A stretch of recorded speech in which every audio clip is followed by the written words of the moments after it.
Hey, we're back. We live, Aaron? We're live. We're live. Sorry about that, guys. Like I said, we hope. I'm a dumbass and I didn't change the batteries, Yeah, Aaron so is a dumbass. camera died. I'm glad I didn't have to say it. But we are back. It's muted now. We're still trying to work out these kinks, trying to get our equipment right, trying to do the best we can with on a budget. A couple of fucking excuse my language, blue collar boys.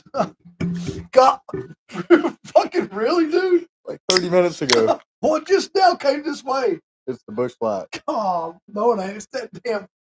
We'll get to that here in a little bit. But so anyway, how's that fence working? How's that rolling for us now? Well, I think it's working great. Yeah, like real great, and not just to keep the cows out, and but it's also helping in other areas as well. Well, and I say other areas because what I mean is, we'll get into the other problem. And since then we've kept food off the ground. We stopped throwing corn out and whatnot. But I was about to get into that. Yeah, go ahead. They're, it solved our cattle problem. Cattle couldn't get in, so I mean they still come. They come and act like jackasses and stand by the fence. Every once in a while they act like how that northwest side is the worst when they come up by that fence. They act like the southern border should act. Yeah. Trying to get in but can't. Yeah, exactly. Just saying. But election day's in a couple days. Vote right. Yeah, they still come around. They just can't get in and actually eat the food, which is great. It's awesome. We're not wasting money to feed cattle. No. But when we first did it, we were still putting it on the ground. That's how we've been doing it. We didn't have feeders in those locations. And man, the hogs, they tore us up. I'm talking 15, 20 roll up. We'd put 3 bags out, and in a day, it's gone. And that's another thing, man. For 6 weeks, nothing. And then once they found that feed, every night. Every single day. God dang night. And we tried to get on them and shoot them, didn't we? We did. That didn't work out either. We did. I mean, because they're hitting different locations at different times. Hogs are harder to pattern than deer are. Yeah. They'd hit the same spot every night, but it would be, they'd hit it right at dark, and then they'd hit it at midnight. Yeah. Yep. And then they'd hit it at 2 a.m. 3 a.m. And then they hit it at 8 p.m. Yeah. And then they hit it at I tagged one night, but I wasn't able to get out and track it down. I know I hit them. I had a roll out, or not early, but I had to bounce out real quick. But yeah, anyways, hogs, dude, them sons of bitches. We still want them to come. We just want them to come during daylight. We can shoot them. Man. Now, we did find a solution to them. We did. We put this up last weekend. Yeah, we made some. I'm sure everybody's seen them before. We made gravity feeders out of PVC. Yeah. Actually, grab one of them right there. Yeah, I will. And it's made a huge difference. Yeah, it has. We hadn't seen hogs. And we haven't had to put out as much feed either. Nope. We got a hold of some PVC. He's grabbing some of the stuff left over. We're going to make some more. But we put these, a couple feet off the ground, put a Y on the end so it has a angle like this. Yeah. Capped them off. Two 10-foot sticks. Cut them cut them in half. So you got 2 5-foot pieces. This is 4-inch pipe. This will fit right at about 40 pounds. Yeah, a little less maybe. Yeah, it'll fit right at about 40 pounds. And we've put that bag in a week and a half ago, and ain't had to touch it since. And the deer have been there every single day. Without question. And what about the hogs? Hogs have not been there. Yeah, so it's working. At all. They have moved on to other places. It's been fantastic. It's been great. He's mad because his gay boys are losing. Sorry, I meant Cowboys. The gay boy, the same thing, right? Plenty of time left, buddy. Plenty of time Same left. thing, right? Plenty of time left. Yeah, for your 3-3 terrible, terrible team. Oh man. Well, yeah. They're doing about as good as our current border problem. I heard that. Terrible. Wait till Trump gets back. Yeah. He's coming. Cheers. I hope they bring in a catapult.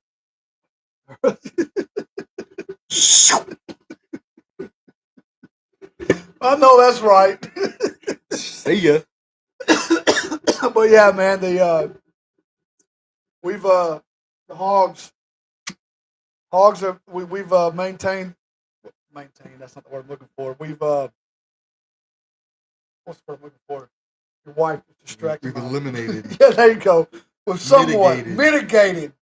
Not mitigated is a better word. But yeah, we've mitigated that He's issue a kind little of bit. slow. He's kind of slow too, you know. I have to help him out. I have to help him out occasionally. Words. Yeah, it happens to you, you know what I mean?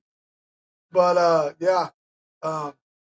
So, you know, we fixed the cow problem. Yep. We're on top of this hog problem. Yep. Which when deer season ends, we're really going to be on top of that hog problem. Yep. But what's happened now that we've fixed the cattle and we fixed the hog? What's changed now? Oh, the movement. Yeah. The deer. Deer have been everywhere. They're everywhere. We just put 2 cameras up the other day, and they're hitting there too. Yeah.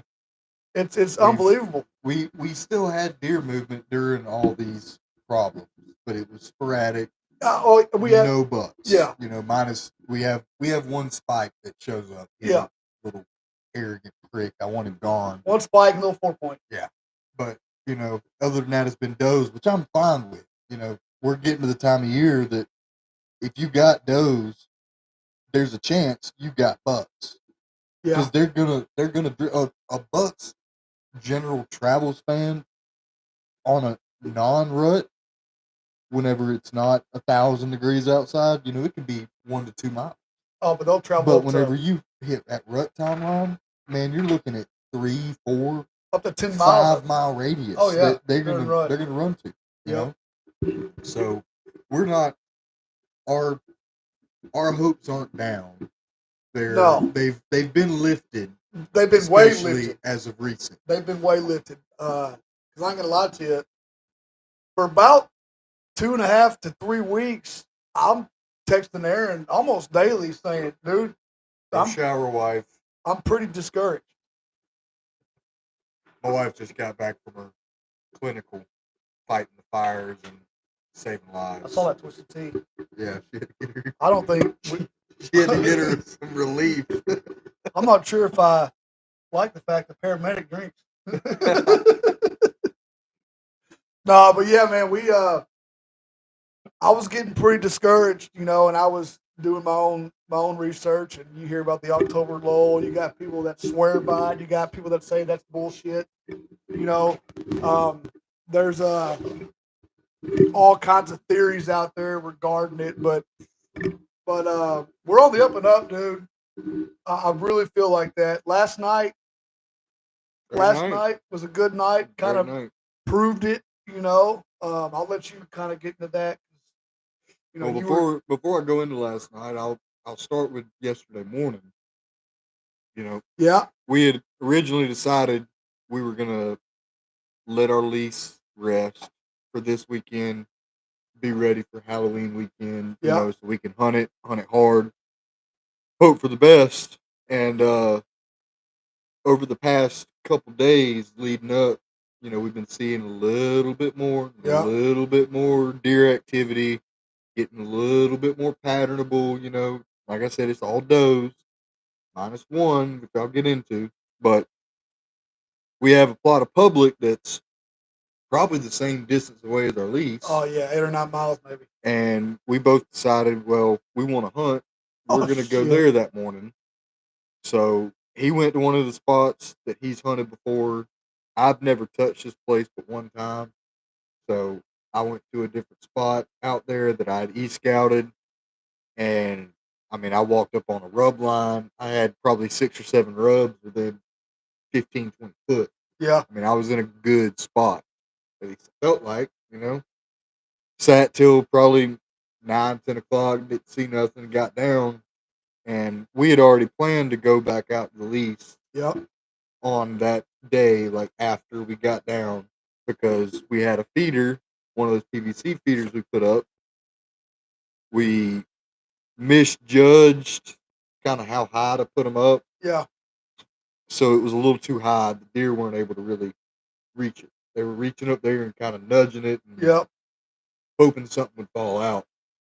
So we had planned to go out there and fix that issue. And on our way out, man, we were just looking at the weather and the pressure and everything else. And we were like, how do you feel about hunting deer this afternoon? Yep. And we both kind of was just sitting there looking at each other like, yeah, you know what? Let's do it. I'll come up here and I'll hang my saddle up on northwest. You can go south or northeast in the Yep. blind. We'll be good to go. We got deer at all 3 places. That morning we had deer at all 3 places, Yep. and we had a good buck show up at the northwest very briefly. Yep. But he showed up. And that's the first buck sign we've seen in a couple weeks. So it was really uplifting to see that. It's awesome. We loved it. So, needless to say, we decided to go out and hunt that afternoon. And, I mean, there was something in me that was telling me, and I know there was something in him, because we got back and Absolutely. we couldn't, I know I couldn't sit still the entire day waiting for 3:30 Yep. to go out to the woods, because I just knew something good is going to happen tonight for somebody. Yep. One of us is going to shoot one. Yep. Or we're both. And it's going to be, we're going to get it done. We're going to finally break this cycle and be good to go. And, man, we went out there. I walked all the way out to my spot. So I usually carry, my saddle. I got my sticks, platform, everything. It all stays together. But this spot out there, sorry, gay boy scored, I guess. We had already pre-hung some steps out there because we had intentions of putting a hang on stand up there, so that way we both have a place. So I already had sticks, so I didn't need to carry my sticks in with my pack. So I took my sticks off, and something about it threw me off internally, and I left my saddle. Left it in the truck. So I walked all the way to the spot. I was sitting there getting everything out of my pack, getting my hoist rope out, getting it tied on. And I looked down and I was like, how am I supposed to tie myself to this tree? So I texted him. I told him. I ended up walking all the way back, got my saddle, walked back, climbed up in the tree, got set up. Everything was perfect. I was like, all right, we're good. Still got 2.5 hours of hunting time. Hadn't made a lot of noise. I'm only, 10 yards into the woods, so there's not a lot of area to spook, It's like, I'm good. Everything's fine. About 30 minutes later, I hear,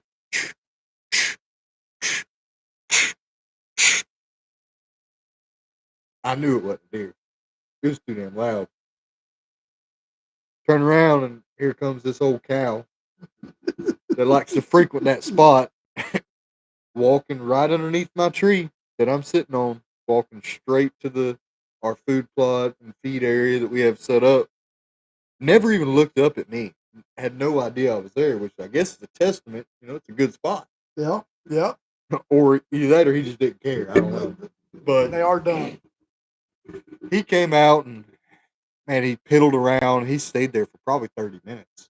And I texted him and I said, man, I'd love to be able to have time to get down and just go to the south side because I just know deer are going to come there. I was trying to convince him to do that.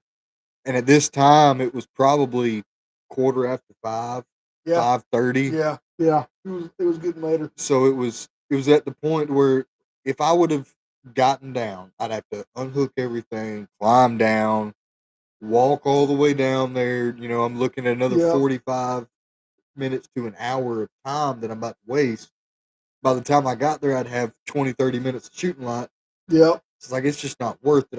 I'll sit it out. If I see cows, I'll see cows, whatever. And the only thing I heard that whole time was just, over there, and over there, and then over there, and then over there. I mean, they were everywhere. And I just put my phone down. I had just texted him and told him that exact same thing that I told y'all. That, man, I hear cows literally everywhere. They're north, they're south, they're east, they're west. They had me surrounded. It's like they were planning a coordinated attack on me. That's what it felt like, at least.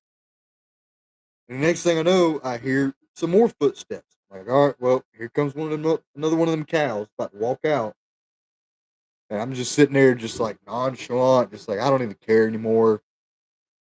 Oh, wait, what? Oh, that's deer. Oh, that's deer. Out walks a couple does. I was like, hell yeah. This is like 6:15. Super early. We still got an hour and 15 minutes of shoot day and shooting light left. Yep. They haven't showed up on this camera this early ever. You know? But here they are, 6:15 walking in, and I'm like, hell yeah. I'm about to get it done today. It's gonna happen. I'm about to have a doe on the ground. So I'm excited. I turn my camera on, I start filming. I'm an idiot. I left my batteries for my second angle camera. So the video that's online now from that hunt, there's no second angle, so it's kind of shoddy. Sorry. Is what it is. We're learning. Rookie mistakes. But 3 does walked out, watched them for a bit, and man, I was already ready to shoot. So I picked the biggest one and I was ready to shoot. And they all walked in there, and there's a tree between me and where they're at. And every single one of them was in a straight line with their shoulder and the width of that tree covered. The only thing I could shoot on would be their neck or their ass. Yeah. That was it. That's all I'd be able to shoot because of this tree. God. Well, then one of them would move and I'd draw back and then it'd move right back. I drew down and drew back down 3 different times this afternoon. And I shot this deer. And I finally got a chance. One of them walked outside the barbed wire and was walking back towards kind of where they came in. So it was presenting a quarter of the way shot. It's like, all right, I'm doing it right now. Drew back, put my pins on them. Oh! Sorry. I let the arrow fly. And where they're supposed to be at, or where I'd pre-ranged at, is supposed to be about 25 yards. Yeah. So I put my 20-yard pin 25. Dead center of his body, because 25 yards, 20-yard pin, it should drop just a little bit. Yeah, what you would think it would need. Yeah. Just enough. Well, deer jump, or didn't jump, she does. Shot her right in the spine. This one wasn't lost. Instant. DRT. Wasn't going nowhere. Done. Gonzo. Done. In other words, fuck. Yes. Sorry, but yeah, it was She wasn't going nowhere, and I had a dead deer on the ground. Yeah. So I texted him, told him about it, because he was the whole entire time he's sitting there watching the trail camera, because we shared the trail camera. Yeah, dude. And I haven't looked at my phone because I got my bow in my hand the whole time, drawing and drawing back down and drawing and drawing back down. Like, I don't have time to look at my phone. I'm hunting. And I finally shoot it, and I look at my phone, and he's done texting me, shoot one of them damn things, bro. Smash them. Yeah. And I replied, I was like, well, I couldn't because the tree was in the way. I said, but I got one now. And he's like, oh, you got one that's on the ground? Like, yes, I shot one. He's like, hell yeah. Awesome. Blah. We went on, and I got down at the tree and went and grabbed the deer, brought it out to the edge so that way we could come by with the truck, pick it up. And I'm in the middle of dragging this deer back out, and I get a phone call, and it's him. What? What's up? I just shot one too. I just shot one too. And from there, I'll let you take over on that one. Yeah, my experience is a little different. So, you know, I was watching the cameras, and I knew Aaron was going to get a shot at one just based off what I was seeing. And he shot one, and this, what'd you say it was, 6:15? Yeah, somewhere between 6 and It 6:30. wasn't 10 minutes It was after. late. It was early. It wasn't 10 minutes after you had told me you got him down, got her down.